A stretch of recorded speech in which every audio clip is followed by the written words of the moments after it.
Hello everyone, it is Chins here from the Personal Philosophy Project, a place where I talk to you all about personal finance, productivity and personal development from the perspective of a normal, non-multimillionaire, self-employed person who's just trying to figure it all out. If you are new to my channel, then please consider subscribing and hitting that notification bell because I'm here for you every week. Also, if you're one of my lovely regulars, hi, how are you? Please consider liking this video and joining in the conversation in the comments down below because I love hearing from you. It actually makes my day. Now, we're going to be talking about the biggest mistakes one could make on a no-buy year. I know I have comments all the time from many of you who try to do a no-buy year, fell off a no-buy year, and I have accumulated the biggest pitfalls I've noticed that could potentially be my pitfall, but also have been the most common pitfalls that I've read in the comments down below. If you are new to my channel, I am starting my third year of no-buy this year coming. 2021 is my third year. So if you don't know what no-buy is, I shall direct you to a whole playlist where I cover my first 2 years of no-buy year and all the things that come alongside it. So any questions about no-buy year has been covered in a video, I can assure you. However, this video is dedicated talking about all the mistakes or potential pitfalls people can make when it comes to a no-buy year. So let's talk about it because you're going to make some of these mistakes before no-buy year starts, I can guarantee it. The first one you're probably potentially about to make right now because you're preparing for no-buy year, you're getting in the head, is to start stocking up. Don't stock up. There are so many people who are afraid of not having something next year because they're on their no-buy year. If you survived this year without having that thing, you're going to be fine. You're potentially going to be fine. Some people really panic because they just try to judge what the future will hold. What if I go hiking and I need some hiking gear? Will I need a waterproof coat because it's going to be torrential rain because global warming is going to suddenly change? We don't know what the future holds, but don't stock up in preparation of it. If it is something that you really desperately need next year, find out in the year.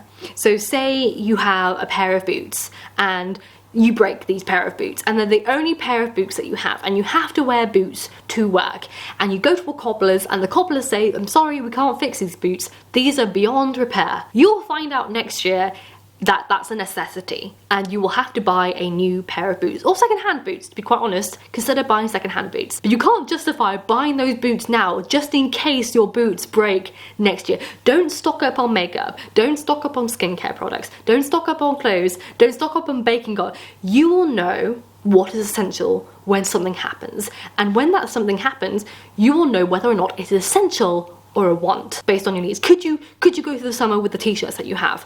Do you need some t-shirts, or are they ripped all the way down so your boobs are showing, or you have a massive slash through them and you need t-shirts? The difference is want versus need. Do you need them? Ask yourself. Don't try and second guess yourself and guess what you're going to need next year. Figure it out when you come, because remember, a no-buy year is sticking to only buying essentials. If that thing becomes an essential next year, you can buy it. But I sincerely doubt that the things that you're going to stock up on now are going to be essentials, like toilet paper. You can buy toilet paper next year. I assure you, you will be able to buy toilet paper next year. The next pitfall is browsing shops or browsing online stores and feeling tempted by things, or clicking that little tag in the Instagram picture of where that person in the photograph got that particular dress or got those shoes or got that bag from. Falling to temptations and casually browsing is something that's going to really make you feel the FOMO. The FOMO of not having that thing, the FOMO of comparing yourself to that said person who has this thing and therefore is technically in some degree more successful than you are, and therefore you relate success with the item in which they are wearing. Complexities of consumerism is something far greater than I can relate within such a brief video, but browsing is just a surefire way to fall for it. I know so many people who started no-buy years and they said, oh, but I found this really nice dress and this dress spoke to me so much that I had to get it. It was the best dress possible for me. And I was like, why did you see that dress in the first place unless you were browsing shopping websites or shops in general? How did you see this dress to know that this was the ideal, most perfect you dress that you've ever seen that broke your no-buy year, unless you were exposing yourself to places in which you would buy things? Keep away the sources, you won't fall for them. So unfollow people that may tempt you to shop things. Don't go onto websites. Block all the websites that you shop on casually. Block them on your phone, on your laptop, on your computer, etc. Block them. You don't need to go on them because you're not buying anything, so there's no point, okay? don't be tempted. Don't go browsing on shops. The third mistake people make is seeing the process as punishment rather than a challenge to use everything that you have. So some people think it's punishing it to prevent yourself from buying nice new things or nice secondhand new things.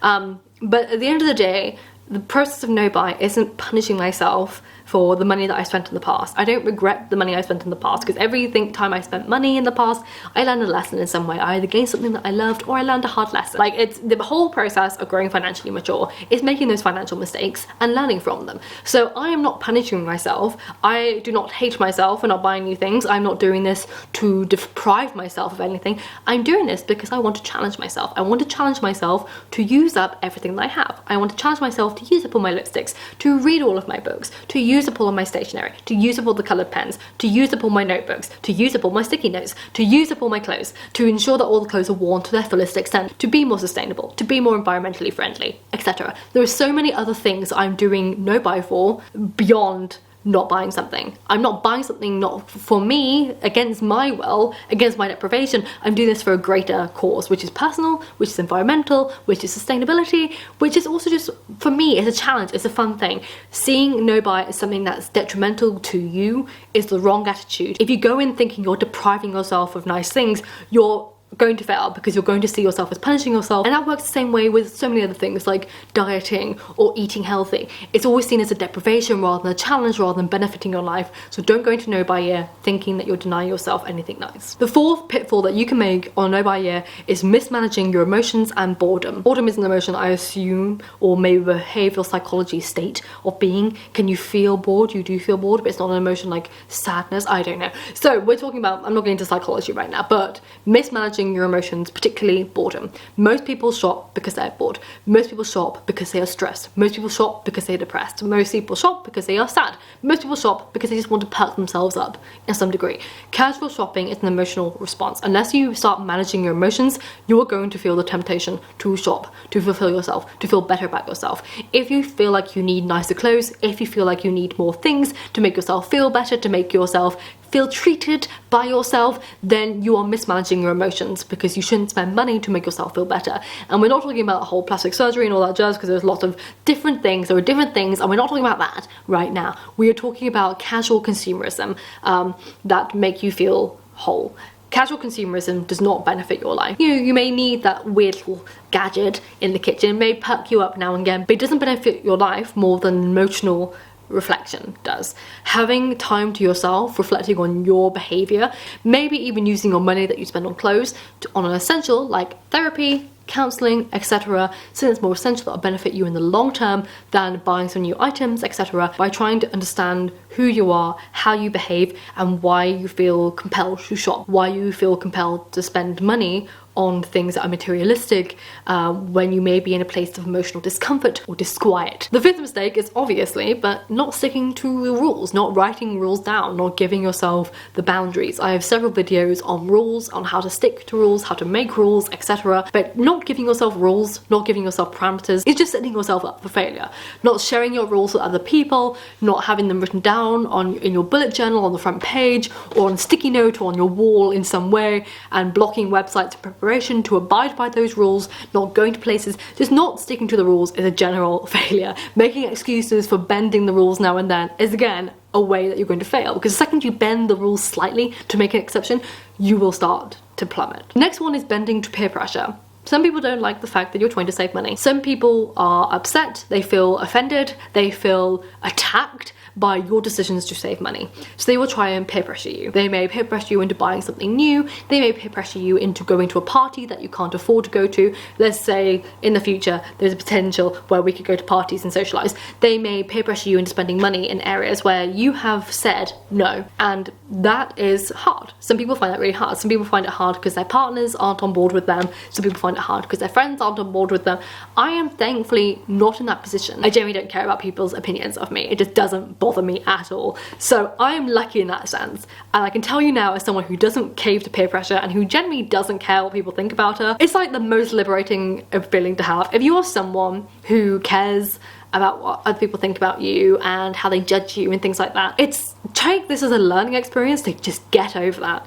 If people are trying to peer pressure you into something and you're feeling judged and you're feeling shamed for it, if you are you're doing what you want to do and it's not hurting anyone, it's not hurting them in any way, you're not breaking any laws, you're not doing anything harmful or hurtful or hateful to anyone else, then that's cool. There are so many things that I could have changed about my life if I listened to other people, listened to random people online, listened to people in my life, but I never did. And I'm so happy that I've always stuck true to me. And I genuinely think that this is a moment that if you go on a no-buy year, you can really feel empowered in this moment to use this as your opportunity to reclaim your I don't give a fudge what you think of me. I don't give a fudge if you feel attacked by me doing what I want to do, which is save money in this area and stick by these rules. If you're not being judgy, if you're not being judgmental, if you're not being like patronizing, if you're not being nasty to them about oh holier than thou, then you know you're not doing anything wrong. If you're doing those things, stop that right now. Like don't do that thing. I hate people who do that thing. No. And the final one for mistakes people do is not having a why. If you don't know why you're doing no buy, then you really need to have one. Are you doing it just because you've seen some people be successful on it, like online, and you're like, oh, I want to be just like them? That's not a good enough why. You need a reason why you want to do it. You need a reason why it's going to benefit your life and your personality and your mental well-being and your finances and your personal development. Why you want to do it. How's it going to benefit your life? Don't try and be like other people just for the sake of being like other people. Don't try and do it because you think it will be cool. Don't try and do it because it thinks it makes you better than other people. Don't try and do it because you want the claim, the credit, the title of completing no-buy year. There's no prestige in having a no-buy year successful. Like I've done two. That's not prestigious. Not an amazing thing. I'm not a wonderful person for doing it. You know, it doesn't make me a better person. It makes me feel better, but it doesn't make me a better person. So don't do a no-buy year just because you want to be like someone, because they're not better than you for having done a no-buy. You need to do things for you to benefit your life and to make you feel a certain way, and that's your why. You need to figure out your why. If you don't have it, then don't do it, because you're going to fall off the bandwagon really quickly. You need to be authentic to you and do things for your benefit and your benefit only. And if you can benefit your family or your friends or your relatives, then great. But you should really be doing this for you, because it's going to be you that has to go to bed at night with it. It has to be you that organizes it. It has to be your rules. It has to be on your terms. Like, it's all about you. And that's not an egocentric thing. It's just, it has to be. It can't be for other people. Although doing things for other people is a great motivator in other ways, your no-buy year can't be for other people, because it's not taking control of your finances for your sake. Becoming an independent, mature person with finances means actually owning your position as someone with your finances, taking responsibility for your finances, and only you can manage those. So have your why and make sure that it's authentic and genuine to you. So I hope this video helped. If you have any more suggestions for any videos that you'd like me to cover on the topic or anything similar, please let me know down below. If you're doing a no-buy year, also let me know as well. And best of luck if you're starting one. I hope these tips helped you, and I will see you soon for another video. And remember, books save lives, so keep reading.